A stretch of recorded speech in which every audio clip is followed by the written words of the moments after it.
Sí, Jonathan, perdón. No, hasta el nombre te cambié. ¿Cómo les decimos, hermanos? Bienvenidos. Dios les bendiga.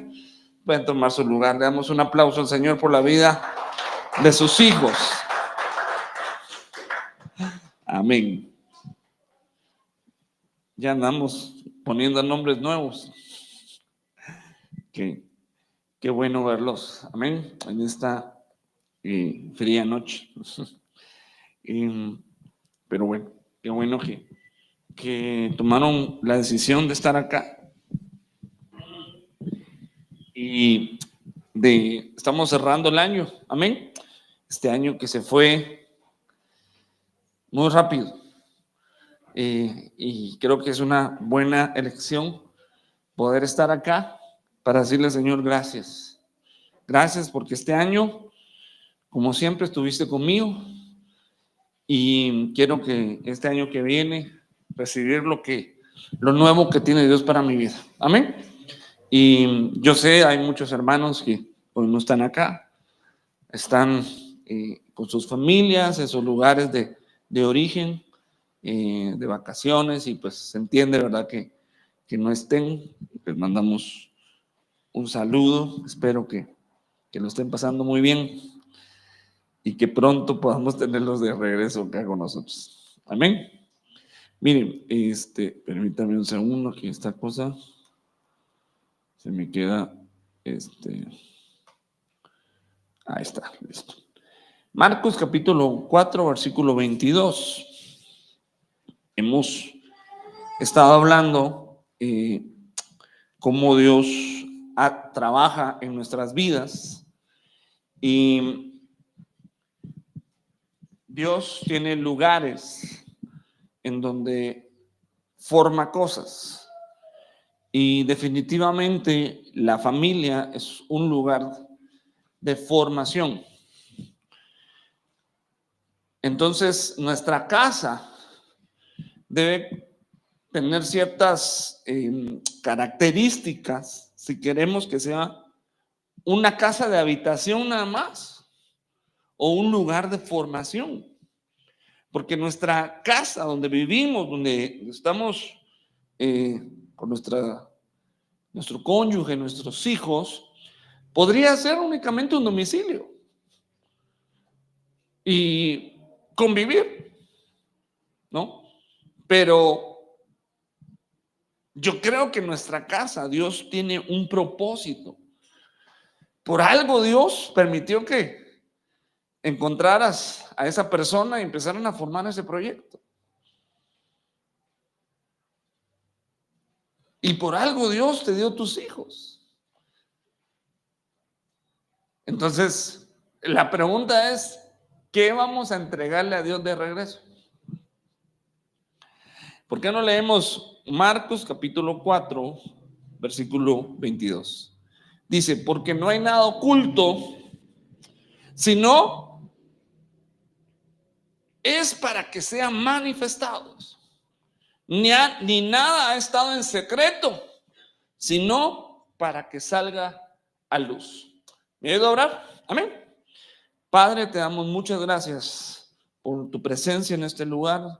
Tú estás aquí en medio de nosotros. Te damos muchas gracias, Señor, por tu bendición, por tu palabra, por tu presencia en medio de nosotros.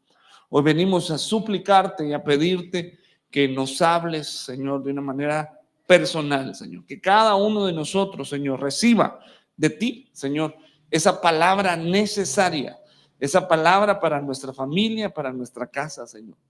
Te vengo suplicando en el nombre bendito de Jesús, Señor, que hoy podamos salir edificados de este lugar, que podamos salir, Señor, entendidos en lo que tú quieres para nosotros, Señor. Señor, yo te pido, Señor, tu palabra, tu unción en mi vida, para que pueda, Señor, extenderla a tu pueblo, Señor, transmitirla en el nombre precioso de Jesús. Le damos ese aplauso a la palabra de Dios. Amén.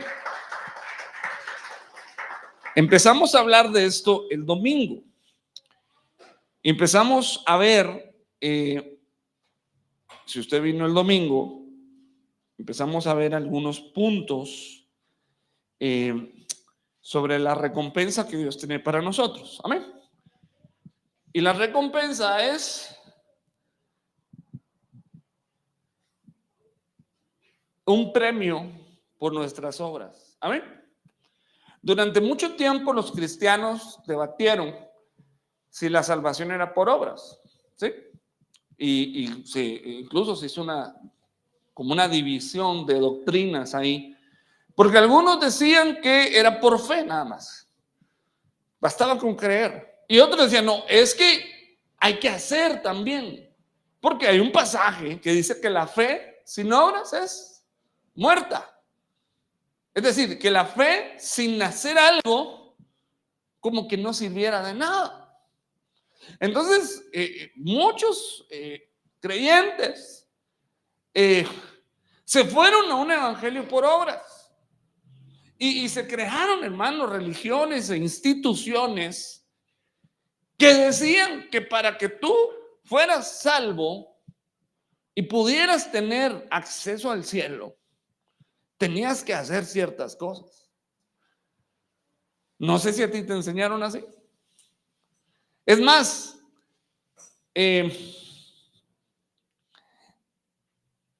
decían, cuando tú hacías una buena obra o una buena acción, ay, usted se está ganando el cielo. ¿Sí? Y la gente empezó a creer que para entrar al cielo, para ser salvo, se necesitaban obras. Y bueno, usted puede leer la historia, lo que sucedió, cómo aquel grupo de cristianos se fue por ese camino y se desvió.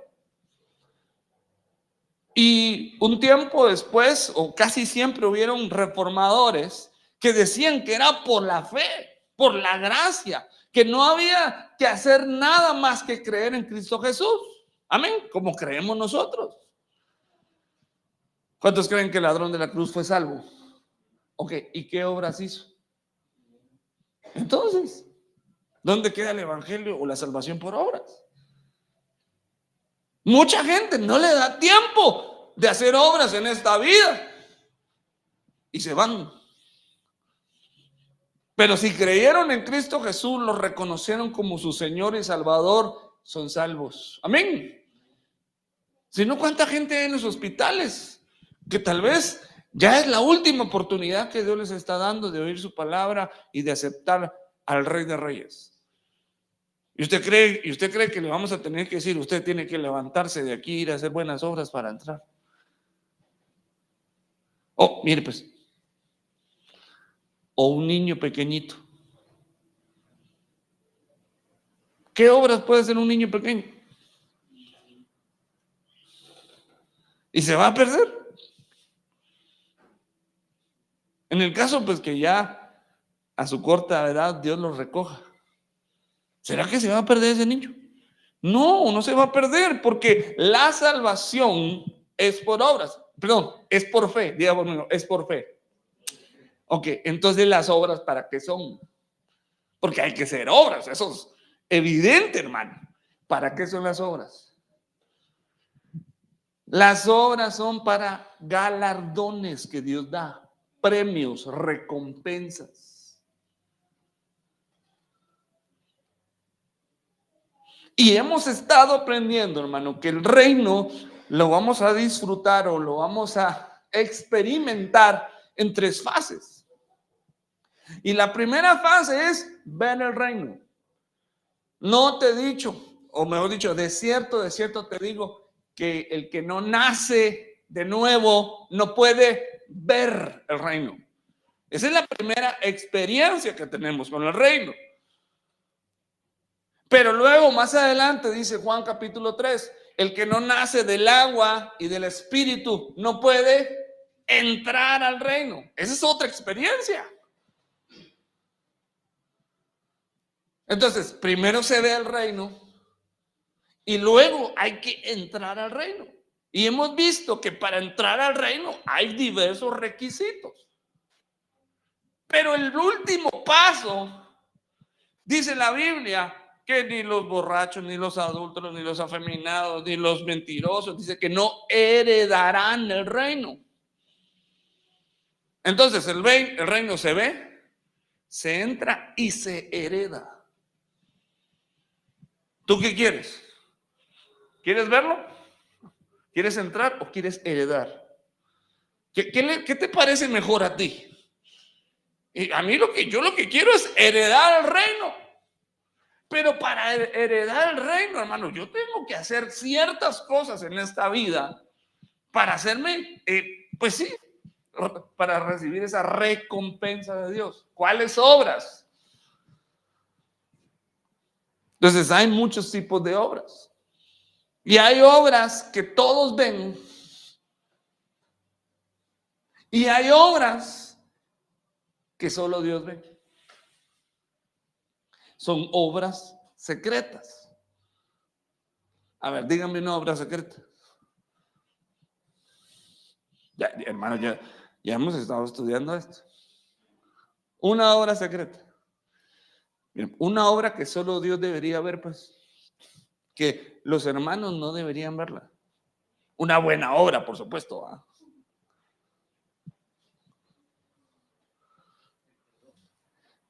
Dice la Biblia que los fariseos, dice, oran donde todos los ven, porque su recompensa es que todos los vean, ¿sí?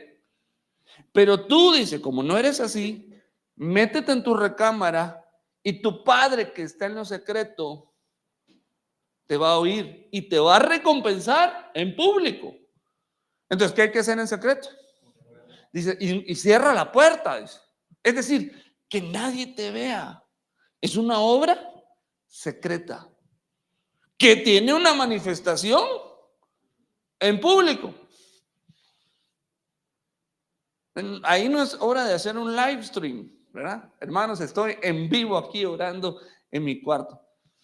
Claro, hay oraciones públicas, ¿verdad? Que todos hacemos enfrente de los demás, pero hay una oración secreta. Entonces, tenemos que tener la oración secreta y luego también la oración pública. ¿Qué oración sería que tienes que hacer con otra persona? Una oración pública, pues. La oración tal vez más famosa. Padre nuestro, que estás en el cielo. Mira, pues, ¿cómo dice? Nuestro. Esa oración no es en secreto. Me tengo que juntar con el hermano Vic para decir, Padre. Mire, pues, si yo estoy solo, ¿será que puedo decir Padre nuestro? No, ahí tengo que decir Padre mío, porque estoy solo con Dios. Pero cuando nos juntamos, entonces no es mi Padre ni tu Padre, es nuestro Padre. Y toda esa oración es compartido. Todo lo que se hace ahí, lo que dijo mi hermano, perdónanos. Así como nosotros perdonamos a los que nos ofenden. Toda esa oración es en plural. Se hace con los demás. Pero la oración pública no sirve si no hay una oración secreta. Porque la oración pública sin la oración secreta, perdón, pues es nada más apariencias. ¿Cómo lo hacían los fariseos? Bueno, eso es una obra secreta. ¿Qué otras cosas en secreto tenemos que hacer o Dios tiene que hacer en nosotros que después se van a manifestar? Mire, Salmo 139, verso 15. Si no ha venido los últimos servicios, se los acabo de resumir en 5 minutos. Salmo 139, versículo 15.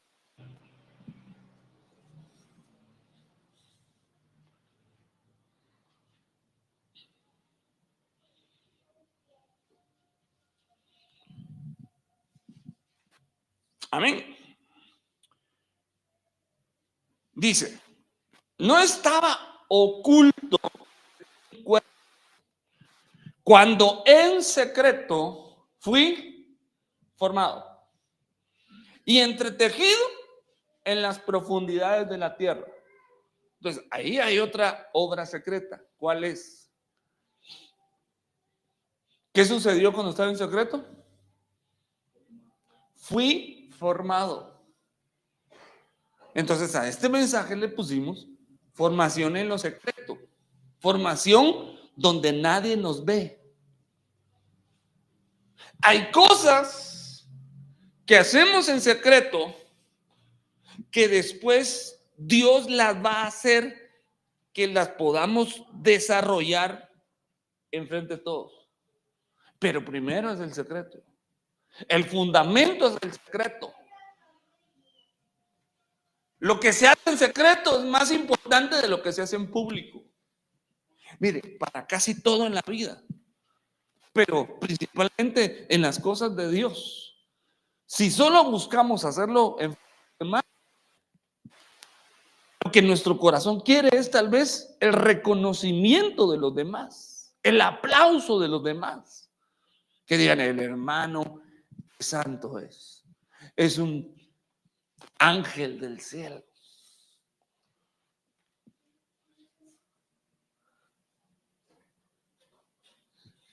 Pero si en lo secreto puede ser, hermano, todo lo contrario. ¿Ha oído usted la historia de Jekyll and Hyde? ¿Cuántos la conocen? ¿Sí? ¿Usted la conoce? ¿No la conocen? No? Bueno, es una historia más. Un cuate, hermano, que creo que era un científico y que era muy buena gente, ¿va? Pero no sé qué le pasó o qué le dieron, pero de pronto se convertía en un monstruo. Pero él era buena gente. Pero de pronto, en lo secreto, hermano, se convertía en alguien muy violento. Y así tal vez hay muchos hijos de Dios que ante las apariencias, hermanos, son unos excelentes hermanos. Pero donde nadie los ve, hermanos, no parecen. Entonces llevan una doble vida. Diga conmigo, el secreto es más importante que el público, digámoslo así.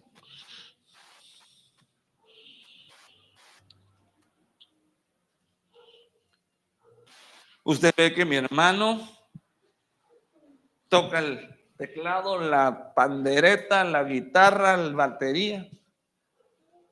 Y uno ve cómo lo desarrolla enfrente de todos. Pero ¿será que sí?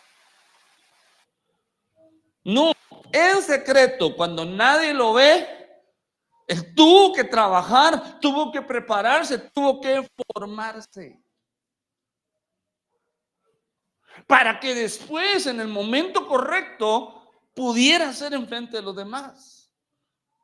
Pero la formación, perdón, no es agradable. Si hablamos de música, hay algo que se llaman las escalas, que todo músico debería desarrollar y debería trabajar. Y las escalas, realmente, hasta aburrido es tocarlas. Nadie da un concierto tocando escalas, porque todos ya no las sabemos. Pero si no domina las escalas, no va a poder desarrollar la improvisación o algo más bonito. A ver, hermano Jonathan, ¿los entrenamientos son en secreto o son en público? Es una preparación en secreto, una formación donde mira, en los secretos para que te equivoques, para que falles, para que salgan los errores. Ok, entonces, ¿cuál es nuestro secreto? Canción, va.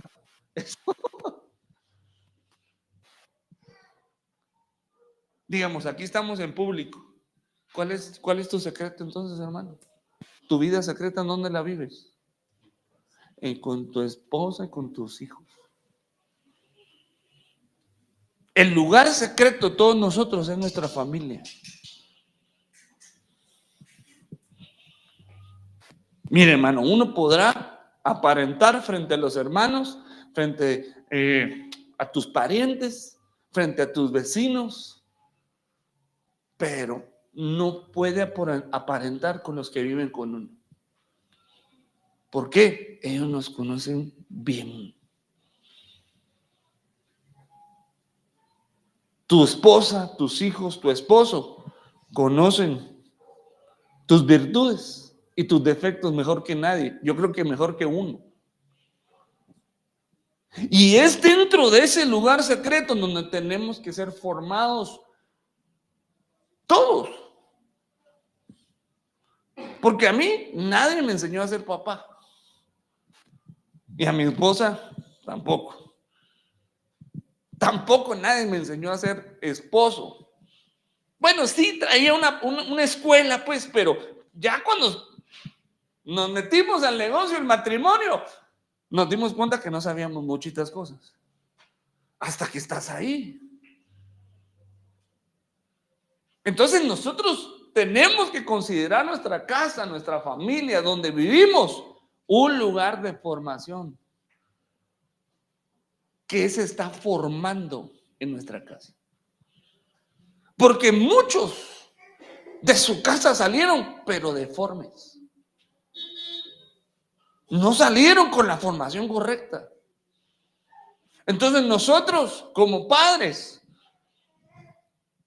vamos a tener que entregarle a nuestros hijos a Dios. Amén. ¿Qué hijo les vamos a dar a Dios? Le vamos a entregar también los hijos a la iglesia. Le vamos a entregar nuestros hijos a la sociedad. Bien, pues, ¿a poco nuestros hijos van a estar con nosotros para siempre? Los vamos a tener que entregar en algún momento. Van a tener que salir de la casa. ¿Y qué va a salir de la casa? Mire, pues, ¿usted cree que la gente que hace el mal, que es delincuente, que son ladrones, asesinos, ¿dónde aprendieron eso? Pues?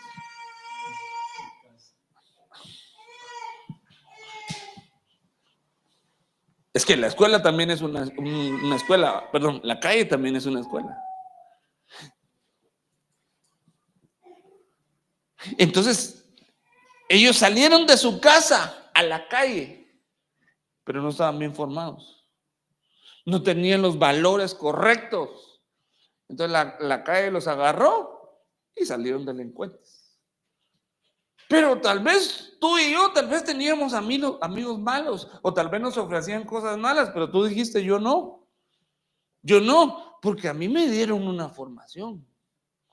No solo una educación académica, sino una formación moral y espiritual.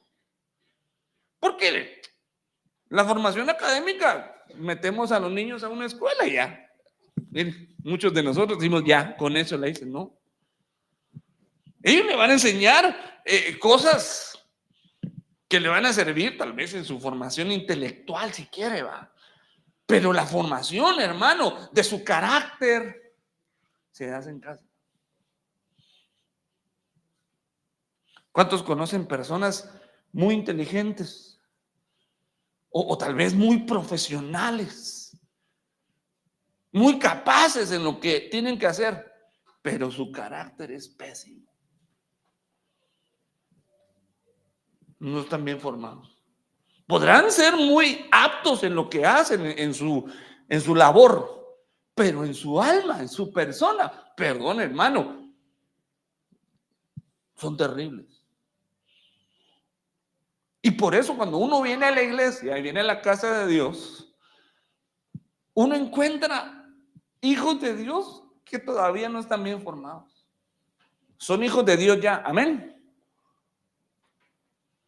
Pero en su formación nos causan algunos roces, no problemas.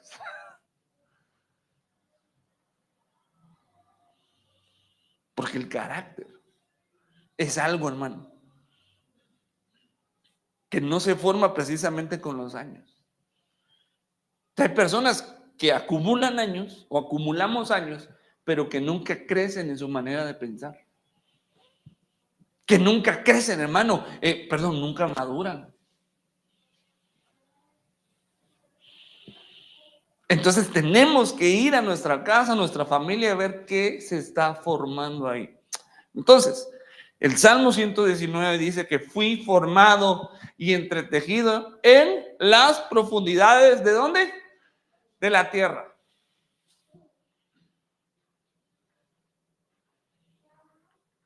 Y vimos en Juan capítulo 12, versículo 24, dice, en verdad os digo que si el grano de trigo no cae en tierra y muere, queda él solo. Pero si muere, produce mucho fruto. Entonces, mire, otra vez está diciendo, caer en tierra. Entonces, la tierra no es precisamente el suelo, hermano, sino la tierra es un lugar, hermano, donde necesitamos ser metidos ahí para que muramos. Y el que muere y el que aprende a morir, dice, produce mucho fruto. ¿Cuántos quieren dar frutos aquí en Dios?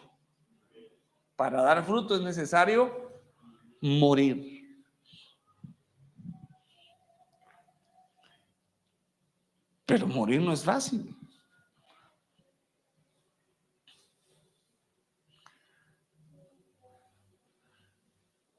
No estoy hablando de que muramos literalmente, sino que muramos a cosas de nuestro carácter, a cosas de nuestra vida que no agradan a Dios. Si usted quiere no quedarse solo,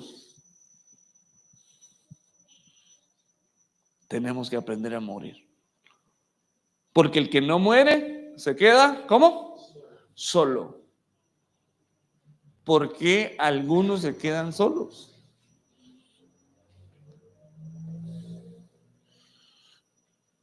Porque en la familia, hermano, necesitamos aprender a morir muchas veces.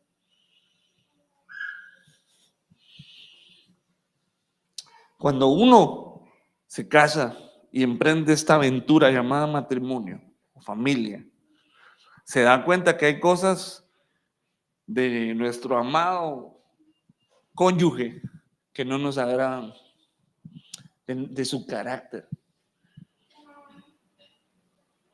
y que empiezan a haber choques.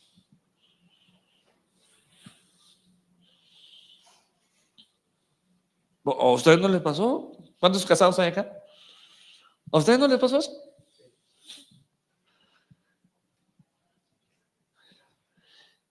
Porque en la etapa antes del matrimonio, hermano, todo es color de rosa. Los dos están enamorados y él lo que quiere es quedar bien con ella porque se quiere casar. Y se aguanta cosas porque no quiere que ella se enoje. Y también ella hace lo posible porque lo que quieren es que aquello prospere. Pero, perdón, hermano, no siempre esas actitudes son reales. Porque el enamorado, ¿qué es lo que quiere?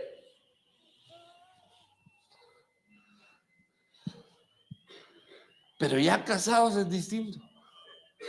Y eso es la gran decepción de algunos, que ya cuando se casan se dan cuenta de la realidad de la otra persona. ¿Y a qué hora le salieron las garras? ¿A qué hora salió Jekyll and Hyde? Porque realmente cuando uno vive con alguien lo empieza a conocer.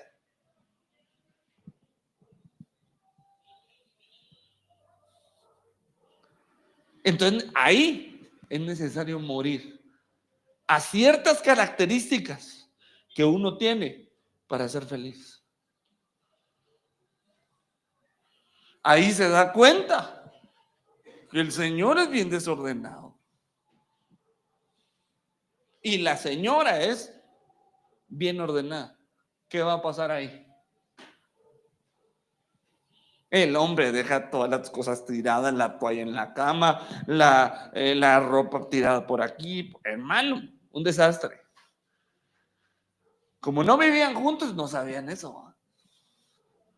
Pero ella, todo en su lugar bien dobladito, porque así son las señoras, ¿verdad? Ahí revientan los primeros problemas. Uno de los dos tiene que morir. O ella tiene que tolerar el desorden y ni modo, pues así es él, así lo amo. O él tiene que morir a su desorden y empezar a ser ordenado. Si no muere ninguno de los dos, mire, siempre van a tener problemas.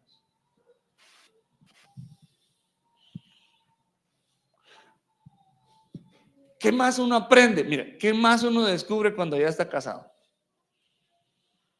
Que ronca en la noche, ¿no? Ahí sí que vamos a hacer, vamos. Regularmente el que ronca es uno, ¿no?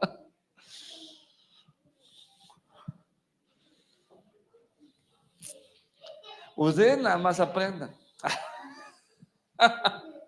Todos los solteros ahorita tomen nota. Miren, ¿saben qué más uno descubre ya casado? ¿Cómo se administra el dinero? Porque cuando están de enamorados y no se han casado, él le lleva flores, chocolates, le lleva serenata, se la lleva a los mejores restaurantes y feliz, ¿verdad? ¡Qué bonito! Lo que no sabe es cómo está la tarjeta de crédito. Está en secreto eso, pero de pronto llega el estado de cuenta, hermano, y hay que no pagando nada más el pago mínimo. Un problema, porque ahora ya es un problema de ella también. Entonces ahí alguien tiene que morir.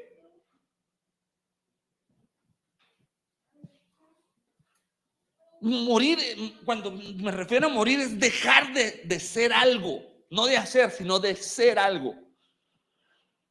Porque hacemos porque somos.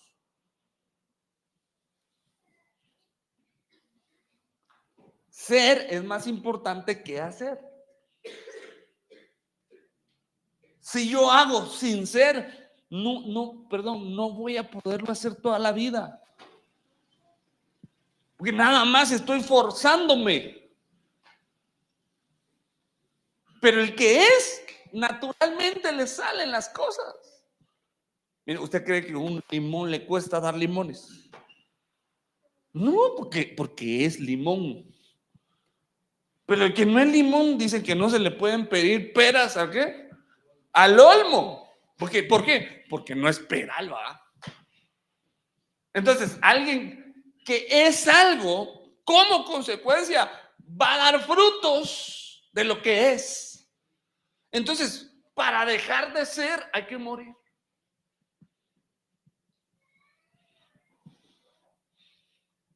El que no muere, se queda solo. Entonces, ¿dónde se muere? En la tierra. Y le podemos decir a Dios, Señor, ya no quiero ser así.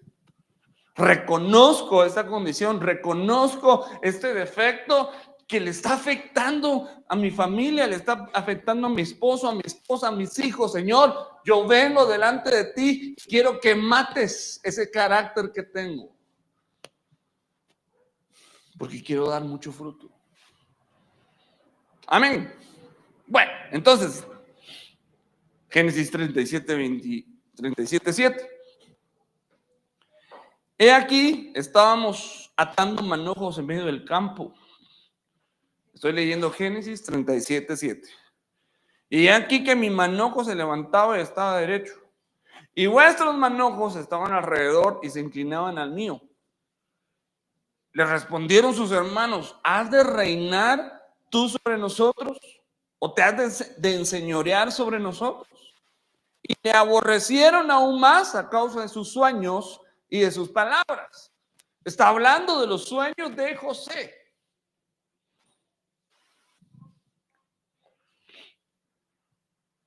Ok. Dios le estaba mostrando su destino. Amén. Y José le estaba contando a sus hermanos el sueño. Pero sus hermanos lo aborrecieron por el sueño. Entonces, ¿ya era José un gobernante? Bien, pues Dios le dijo por medio de sus sueños que él iba a gobernar, ¿ok? Pero ya era José un gobernante en ese momento. Pero si Dios ya le dijo que él era el rey o el gobernante. Mire, pues era un gobernante en potencia, en formación.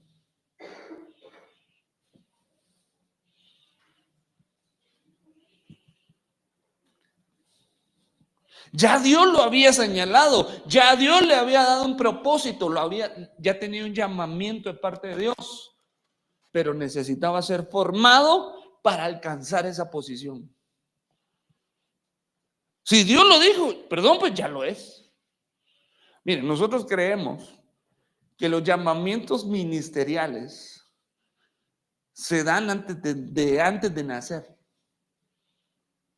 O sea, no se dan aquí en esta tierra, sino que cuando alguien nace ya es algo.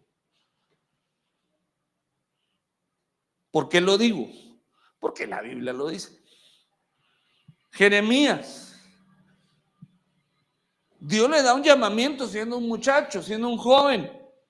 Y él le dice, ¿cómo voy a ser yo profeta si yo soy un niño?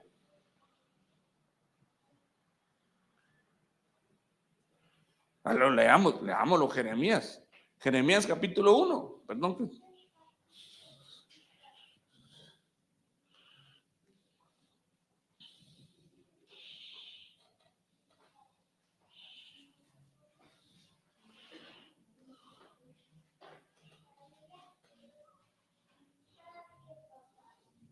Jeremías 1:7.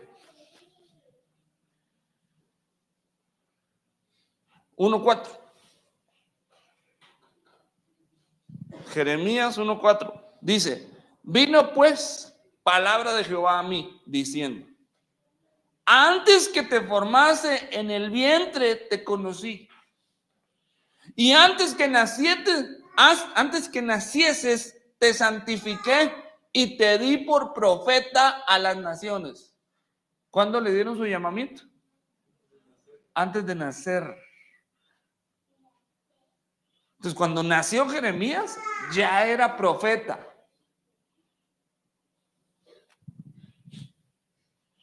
Entonces, cuando Dios envía a alguien con una función, antes que nazca, ya viene con esa función. Por ejemplo, ahí está Ezequiel. Si Dios dijo algo de su vida, ya lo es. Amén.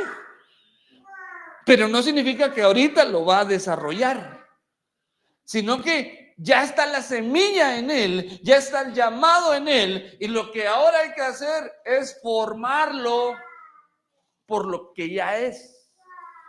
No va a ser o no se va a convertir por la formación, sino que ya es.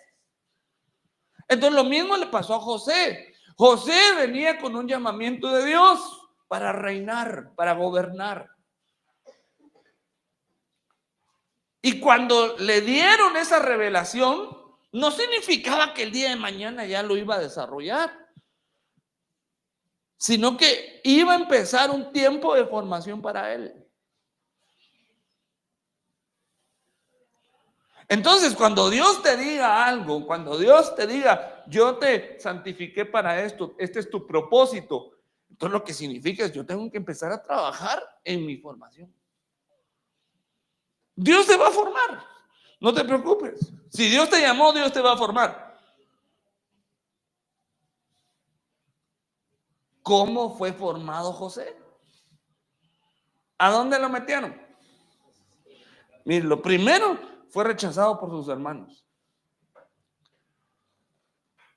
Entonces el rechazo, muchas veces Dios permite que llegue a nuestras vidas para formar nuestro carácter.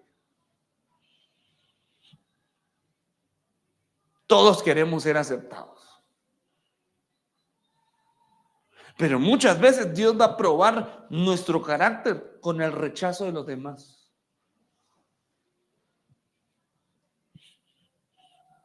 Y que te rechacen un desconocido, ¿qué te importa? Que te rechace el diablo, me da igual. Pero cuando te rechazan tus hermanos, cuando te rechazan aquellos que deberían aceptarte y amarte, hermano, duele.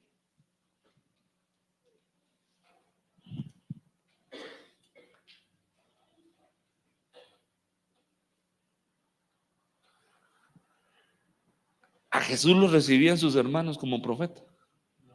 Al inicio no. En su pueblo, donde él creció, lo recibían como profeta. No, él mismo dijo, no hay profeta sin honra, sino ¿en dónde? Sino en su propia tierra. ¿Por qué?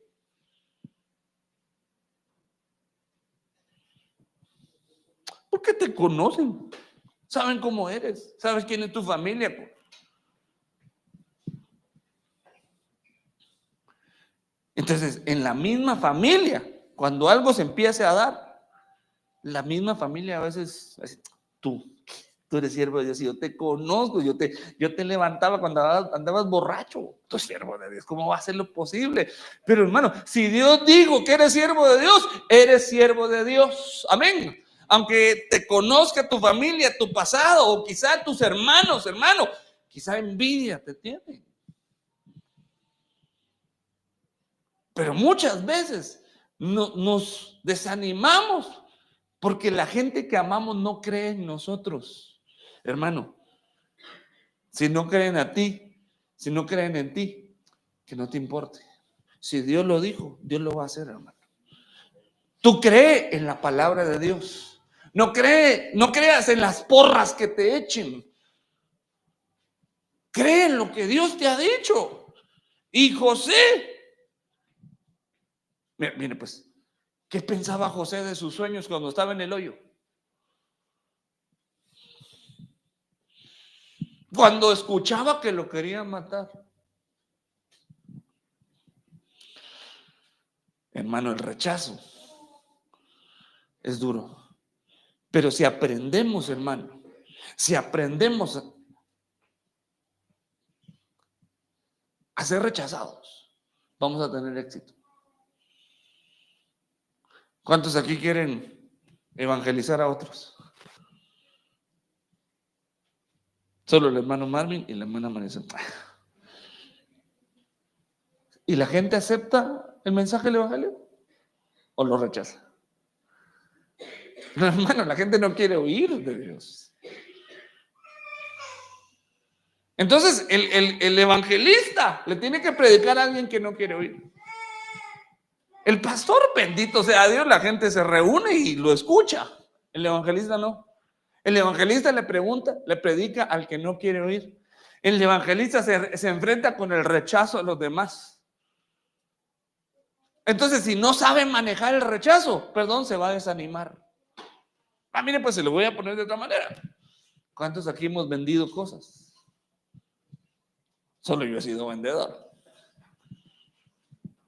El vendedor tiene que aprender a manejar el rechazo si quiere tener éxito, ¿ah? Un vendedor que no sabe manejar el no, hermano, perdón, mejor que se dedique a otra cosa. Tiene que aprender a manejar y a no sentir, hermano, que ya se acabó su trabajo porque no le compraron.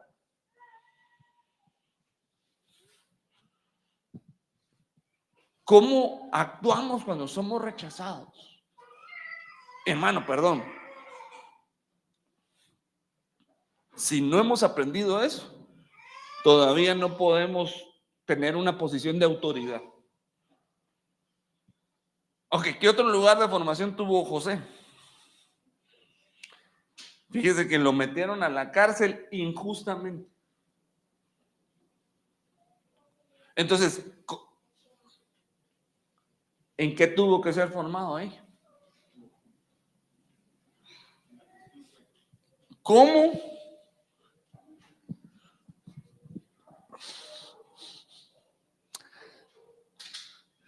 ¿Cómo aprender cuando recibimos una injusticia? ¿Cómo reaccionar cuando sentimos que no están siendo justos con nosotros?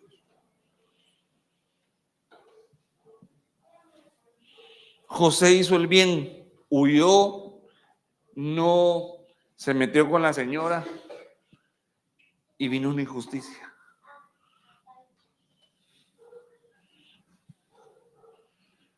¿Cuántos aquí hemos recibido alguna injusticia en nuestra vida? Nos han tratado con injusticia, nos han castigado injustamente. Mire, hermano, tal vez uno como papá ha castigado injustamente a sus hijos.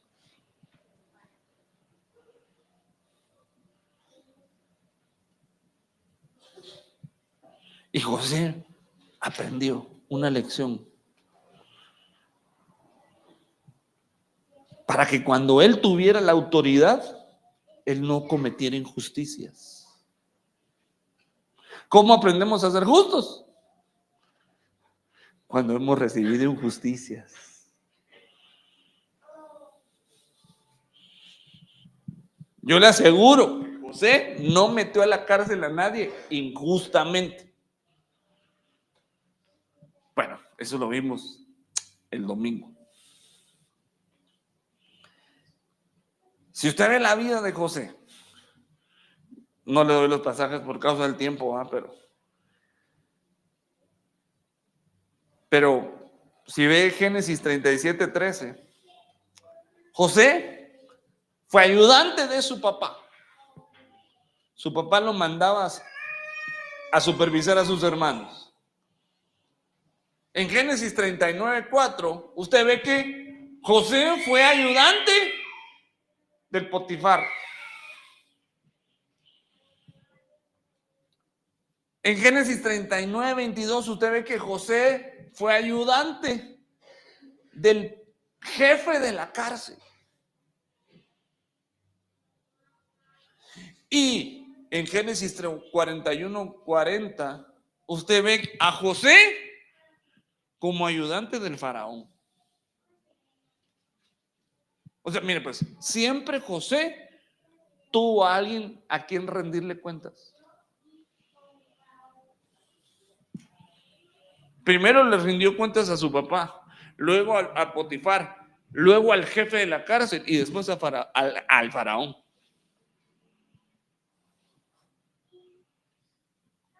Entonces José sabía reconocer autoridad. A donde Dios lo llevaba, José era un buen ayudante.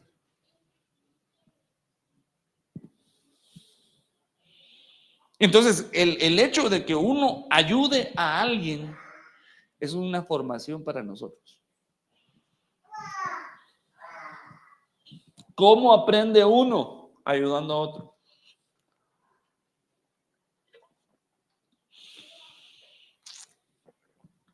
¿Cómo aprendieron ustedes a cocinar? Los que cocinan, porque yo no cocino. ¿Cómo se aprende a cocinar? Viendo YouTube. Yo tengo hambre, pero no me quedan bien las cosas, hermano.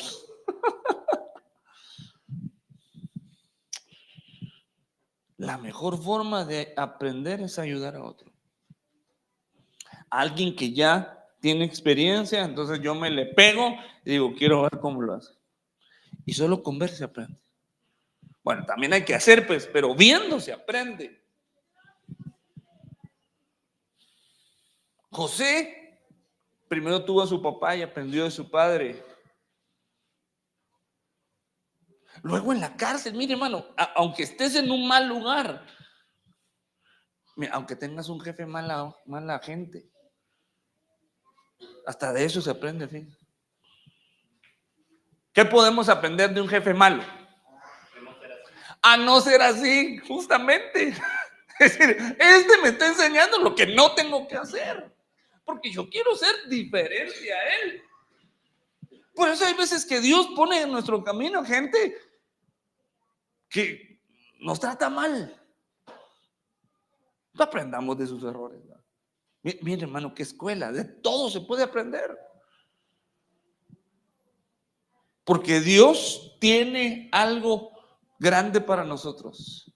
Y José fue preparado para ser. Solo Faraón estaba sobre él. Dios te está preparando para gobernar. Dios te está preparando para reinar, hermano. Estas circunstancias, ese pozo en el que te metieron, esa injusticia que te hicieron, hermano, Dios te está preparando para reinar. ¿Usted cree que Dios te está preparando para reinar? ¿Reinar en dónde?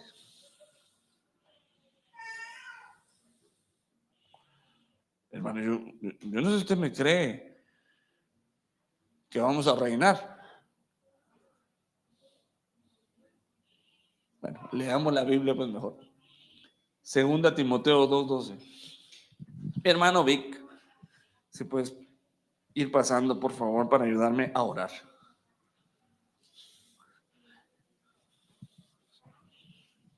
Dios te está formando para tener autoridad. Segunda de Timoteo 2:12. ¿Cómo dice? Si sufrimos, también reinaremos con Él. ¿Cuántos quieren reinar? ¿Qué necesitas entonces hacer?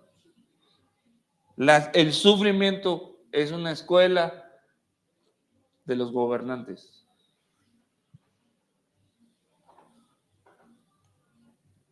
Pero no nos gusta sufrir, ¿verdad? A nadie, a mí tampoco me gusta sufrir.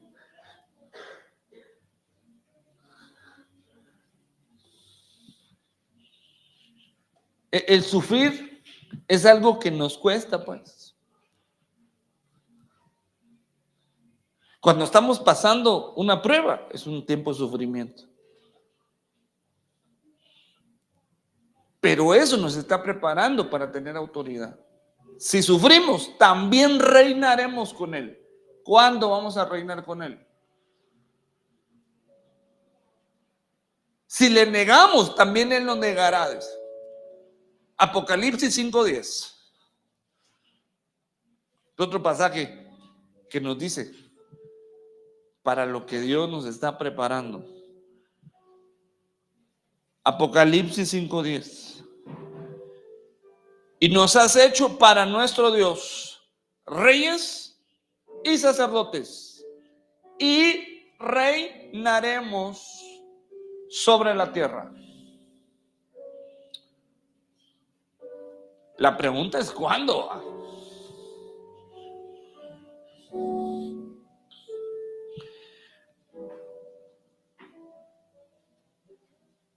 La Biblia marca que Cristo va a venir primero en secreto a llevarse a su novia. Luego vienen las bodas del Cordero, son 7 años. Y luego regresa públicamente, donde todo ojo le verá. Pero no viene solo, sino que dice Apocalipsis que con Él vienen los llamados, escogidos y fieles. No viene solo. ¿De dónde salieron los llamados, escogidos y fieles? Los que primero se llevó. ¿Y a qué viene Él?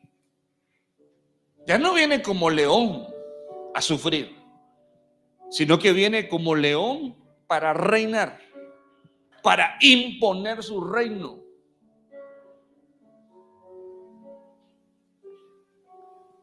Y reinaremos con Él. Al final de la gran tribulación, Él viene, Él regresa para gobernar desde Jerusalén para todas las naciones. ¿Y quién va a reinar con Él? Nosotros. Pero para reinar hay que ser formado, ser preparado. ¿Cuándo? Ahorita te están formando. Yo le pido a Dios que nuestras casas, nuestras familias, formemos reyes y sacerdotes. Para que Dios les dé autoridad a nuestros hijos. Pero mire pues, que la autoridad no los destruya. Porque a una persona que no está preparada y le dan autoridad, esa persona se puede corromper. Si no, ve a los gobernantes del mundo. Les dan una autoridad y ¿qué hacen? Abusan de la autoridad. Otros, mire, se benefician. Pero Dios está preparando a su pueblo, a su novia, en este lugar de formación llamado iglesia, congregación. Pero también en tu casa, en tu familia, Dios quiere hacer un lugar de formación. ¿Qué hijos estamos formando, hermano? ¿Será que nuestros hijos están creciendo y están aprendiendo el temor de Dios? ¿O están aprendiendo nuestras mañas? Porque tu hijo, más que oírte, te ve. Nuestros hijos, hermano, le prestan más atención a lo que ven que a lo que oyen. Porque muchas veces les decimos cosas que no concuerdan con lo que ellos ven. Y les decimos, perdón, hermano, somos como fariseos. Fariseos, Jesús les dijo a sus discípulos, hagan lo que ellos dicen, pero no hagan lo que ellos hacen. ¿Por qué? Decían cosas buenas, pero no las hacían. Yo quiero que mi familia vea mi ejemplo y siga mi ejemplo. Claro, también les voy a enseñar, les voy a decir, pero quiero hacer y luego decir. ¿Por qué no le decimos, Señor, ayúdame, que mi casa, Señor, yo pueda formar una familia conforme a tu corazón, conforme a tu voluntad? ¿Por qué no oramos y se lo pedimos a Dios? Que nuestra familia sea un lugar para formar los líderes del mañana, Señor. Que desde hoy empiecen a ser formados en su carácter. Nuestros hijos tal vez son pequeños, pero no sabemos el propósito que Dios tiene para ellos, el futuro que Dios tiene para ellos, el plan de Dios. Señor, revélalos, el plan de nuestros niños, el plan de nuestros hijos, tal vez el plan para tus nietos si los tienes ya. Dile, Señor, yo quiero que mi casa sea una casa de formación en todo sentido, Señor. Que se formen en lo espiritual, en las escrituras, en la palabra, pero también que tengan un carácter formado, Señor, que seamos íntegros, que seamos verdaderos, que seamos honestos, que seamos leales, Señor, que seamos de palabra. Yo te pido en el nombre de Jesús que nos ayudes a formar casas, a formar familias, a formar matrimonios fuertes, para que cuando tú vengas encuentres, Señor, reyes y sacerdotes, gente que ministra en tu altar, que sirva en tu casa, pero que también sirva a la sociedad, Señor, que sirvan a los demás, Señor, que sirvan como empresarios, que sirvan, Señor, como buenos trabajadores, como buenos empleados, como funcionarios públicos, Señor, reyes y sacerdotes.